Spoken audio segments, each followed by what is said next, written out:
What's going on, Aircooled? Just getting some stuff ready because I'm going to head over to Corey's today. We're going to work on his bug for a little bit, the Rona project. It's kind of been stalled for a while because the aftermarket exhaust cord he got for his car, it's having issues. You won't plug in or bolt on properly, so we might have to abuse a few parts and maybe use a big hammer. Who knows? Anyway, so I'm just picking up some parts right now. I'm going to load them up in the car, and we're going to head over to his house.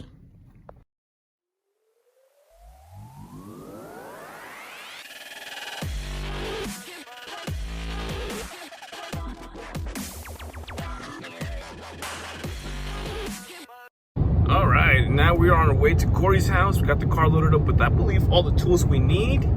And Corey lives about 35 minutes away from me, so we'll be there pretty quick, but you don't have to wait here. With the magic of editing, and we're here. Gotta find parking now.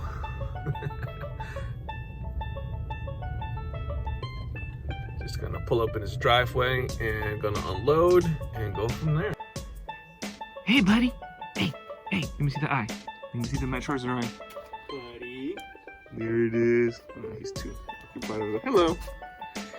Alright, so here we are. We're at Corey's, and this is the Rona project we started a couple months ago. We have a small list of things we're going to do today. Bam! So we're going to be doing the exhaust, heater channels, no, not heater channels, the heater tubes, valve adjustment. We're going to have to repair the sump, the oil sump, speedo cable, and lower the back. That's what this says. If we get to it, if we get to that. That's and then we're gonna wire and start. I think we're gonna push that lower the back to the bottom of the list. I want to make sure this thing fires up and it's actually charging the alternator. No, sorry, what's it called? Why am I blanking out? Generator? Yes, the generator. I'm gonna make sure the generator is charging the battery, charging the system. So we'll go from there. We're gonna pull the motor out right now, assemble the engine stand, which I think Corey already did, and Buddy is protecting it with his life. And we're gonna go from there. Drain the oil, adjust the valves, and then once we get it all mounted back up, we'll probably do a time it properly, and go from there. Alright, so I'm having a little bit of an issue removing this little tin screw. I'm going to add some heat. I whacked it a little bit.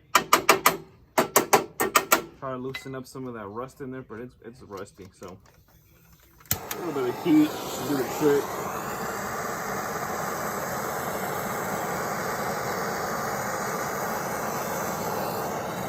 It shouldn't take that much. It's really thin metal anyways. So get it all in there, go underneath.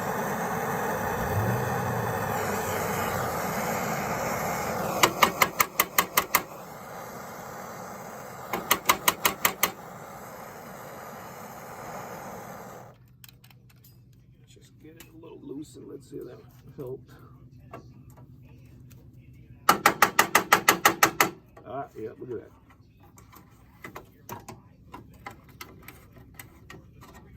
Comes right off. It's just years of rust, but a little bit of force and a little bit of heat usually does it.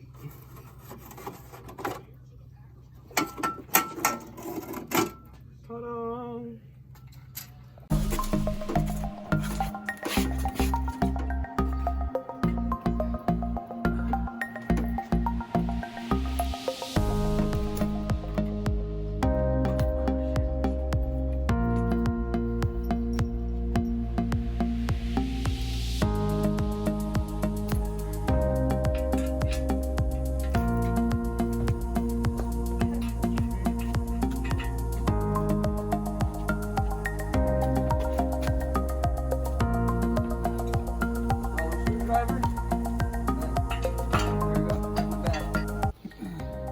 At this point, or this time, better said, Corey's going to remove the little sump plate, and he's going to be removing the oil. Good time to do it. So that one's in like barely in. Oh, really? Yeah, that one has no thread on it. That's what I was thinking. That's why I think this side. This one too. Look at it. Like one twist. twist, you do is off. That's strict. Alright, so do me a favor. While the oil is dripping, let that do its thing. Remove this whole setup. Well, hold on. I want to make sure first. That's what I'm saying. I don't want to remove it because I'm tight on the back, on both sides. Yeah. Right. We're lining up everywhere. But if we can get the heater tubes to fit onto either this exhaust or that exhaust, then I'd like to use the heater tubes instead of these J tubes, so I at least have heat. No, I feel you, but we still need to take this off to rethread that though. Oh, okay. You know what I mean? Yeah. So, Alright. it's okay, just remove it. So, we have a little problem. The stud right here for the exhaust, the threads are a little mangled. He does have a little cutting tool. I just don't think this is the right size, so we're gonna take one of the nuts that should fit in here. We're gonna go over to the, oh, that one way too easy. But we're just gonna go to the hardware store, see if we can find a proper cutting tool, and try to clean up these threads a little bit, hopefully make the job a little bit easier. And actually all of these need to be cut, just rethreaded. They just look a little mangled. So quick update, the kit that Corey got, it's actually a pretty good kit. Comes with everything you need. Place the die cutter in there and these little cool things that give you a little extra leverage. But so you guys can see, the heater riser tube kind of gets in the way there, so we can't attach the little cradle thing that goes in there. So we're doing it by hand. Corey was able to get enough threads on there, and I'm just twisting it over with some vice grips. So I'm going over about half turn and then backing out just so it cuts. Open the vice grips, get it in there, and just kind of go back and forth with it. I definitely feeling cleaning up threads, so hopefully we get it done. Alright, so we decided to use the MB exhaust kit. We're just going to go ahead and tighten up the nuts really quick.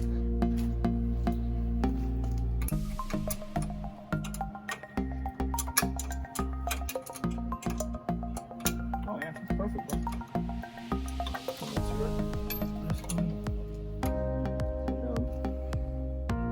So it's a good idea to leave everything loose. You want to loosen the, he's running J tubes, but if you have the heater boxes, loosen them from the back, keep that loose so you have wiggle. Gives you that little room you need.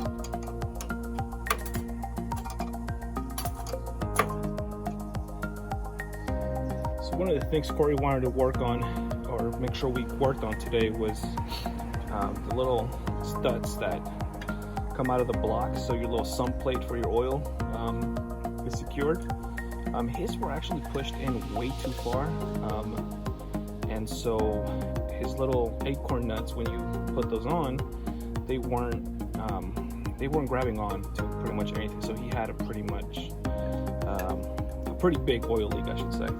So we're taking these off one by one, and we got two little nuts that were that are the same size, and we're throwing them both in, and then we're crossing them, and we got pretty much all of them except for that one Corey is working on there, and hopefully we get it out. But that's how we pretty much got all the rest. And you should cross them. You gotta cross them both at the same time. You gotta cross them. You gotta get the other wrench and push a different direction. All right, sump plates back in. We removed all the little studs underneath, and then put them back a little bit, poking out a little bit more, so that gives us a little bit more room for those nuts to at least be threaded in a lot better. We're gonna move on to do the valve adjustment, so that'll be pretty straightforward, and let's get going.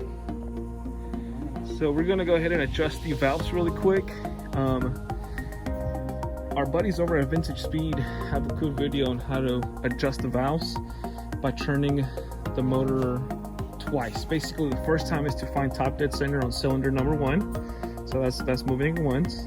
And then the second turn is 360 degrees to top dead center cylinder number 3. And the reason why you can do that is because your exhaust, your intake, and your intake on the driver's side will remain open or loose. So there's no pressure on them.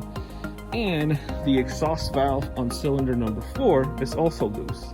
So we'll adjust these on top first, jump over to this side, adjust that side, and then we'll be able to turn the motor 360 degrees with the pulley, and then we can go ahead and then adjust the other side by basically just turning the pulley one time. Check out the video. It's pretty, they do a better job explaining it, but it's a quick way to adjust and set your valves. So all these valves, exhaust number 1, intake 1, and intake 2 are pretty good. This one I'm going to adjust because I think it could be a little bit better. There's a little bit of drag. Honestly, it feels fine. But if you've never adjusted valves, pretty straightforward. All you need is a 13 box wrench, your filler gauge with a 6,000, so that's 0.006 gauge, and then a flathead screwdriver so you can adjust the valve in or out depending on what you need. And when you're adjusting valves, you definitely want to make sure you use the right filler gauge. Too tight, your motor can run pretty much like crap, and it can overheat, and that's not good. If it's too loose, you're just going to run like crap. So make sure you adjust these to the proper spec. All right, quick update. We got all the valves adjusted. Corey is currently just putting some of the Permatex sealant on the valve cover gasket. Gonna put that in, and then we're gonna take it out the mount and hopefully back into the car. Pretty straightforward job, man. Just so much easier when you have, 4 hands, right? A lot. There it is. Sweet. Oh, let's get it out that mount and into the car.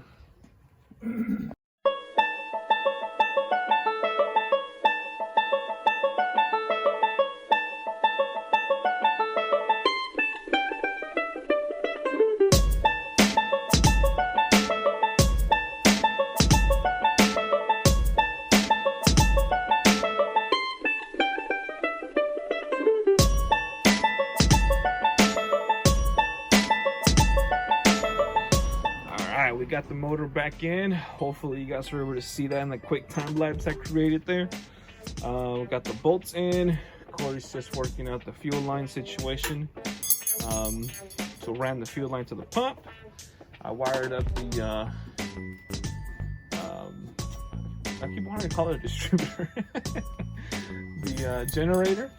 And we have a couple more things to do. We gotta run power to the coil, and then we gotta run power to, or the cable to the oil pressure switch, and we should be good then. So we're almost there. We might be. Are we gonna fire it tonight? No. No, you can't. We gotta put oil. We gotta wait for oil. That's right. We gotta put oil on. So we'll definitely do the fire up on another day. I guess that's it for today then, right? We got a lot of it done. We got the exhaust. We decided to use the J tube, so that's cool. We adjusted the valves. We did the oil sump. You can do the speedo though, and then lower the back. Like I said, we could leave that for another day, and we're just going to finish wiring right now, and we're done. Hopefully the next time you guys see this video, we'll have the engine running.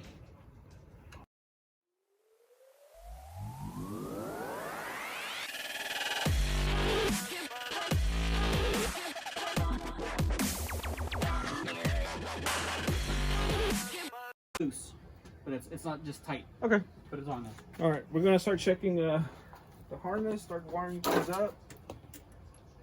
Some of these cables are just loose. I want to see which one's powered to the coil. This one? Nope. Nope. Hmm?